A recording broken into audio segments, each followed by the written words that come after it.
कल इंदिरा जी की पुण्यतिथि है। मुझे एक छोटी अपनी बात याद आई।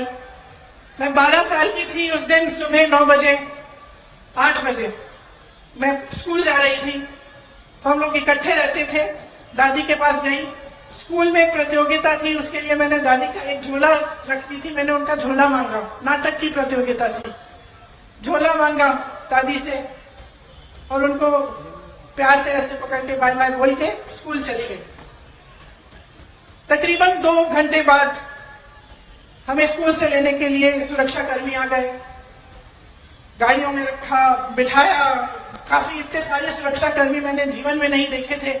अचानक हमें घर ले गए। हमें मालूम नहीं था, राहुल को और मुझे, कि क्या हुआ। मैं 12 साल की थी, वो 14 साल का था। घर आए, गाड़ी से उतरे तो जमीन पे खून के बड़े बड़े धब्बे थे। उस समय हमें मालूम नहीं था कि हमारी दादी का खून था, जो उस मिट्टी में मिल चुका था। अंदर गए, माता पिता नहीं थे। पिताजी दौरे पे थे, बंगाल गए हुए थे। माताजी दादी को लेकर अस्पताल गई हुई थी।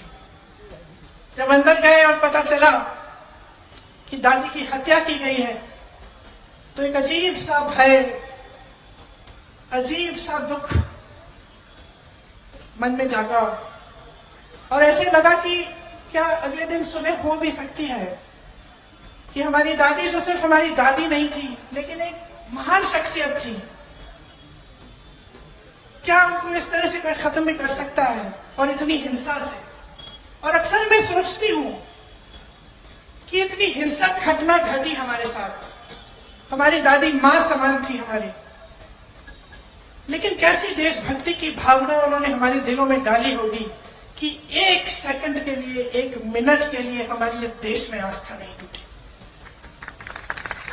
7 साल बाद, और ये मैं लंबी चौड़ी बात आपको इसलिए बता रही हूं, मैं बताऊंगी क्यों। 7 साल बाद मैं 19 साल की थी। इसी तरह की घटना मेरे पिता के साथ घटती है और मैं अपने पिता का छलनी शरीर, खून से लथपथ शरीर घर लाती हूं। फिर भी मेरी इस देश में आस्था नहीं टूटती, फिर भी देशभक्ति कम नहीं होती, बढ़ती चली जाती। कैसी भावना होगी उन लोगों के दिल में कि हम बच्चों में उन्होंने ऐसी देशभक्ति की भावना डाल दी कि तब से लेकर अब तक ये टूट नहीं पाई।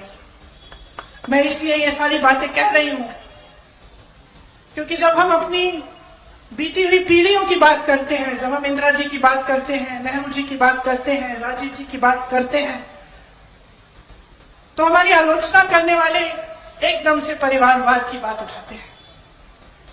मैं आपसे ये कहना चाहती हूं कि ये परिवारवाद नहीं है, ये देश के प्रति एक भक्ति है जो टूट नहीं पा रही है, और ये एक श्रद्धा है दिल में आप सबके लिए, आपके लिए जो आप यहाँ बैठे हैं, मेरी बहनों आपके लिए, मेरे भाइयों आपके लिए, जो इस देश का किसान है उसके लिए, जो दिन रात एक करता है उस खेती के में से कुछ बनाने के लिए, उपज करने के लिए, हमें खिलाने के लिए, जो अन्नदाता है इस देश का, उसके लिए आस्था है। जिसका बेटा जवान बनके सेना पे तैनात होता है हमारे लिए, जो मेरी दादी की तरह, मेरे पिताजी की तरह इस देश के लिए अपनी जान देने के लिए तैयार होता है, उसके प्रति आस्था है। और ये कुछ भी कह ले, कुछ भी कर ले, ये आस्था कभी नहीं तोड़ पाएंगे, ये देशभक्ति कभी नहीं तोड़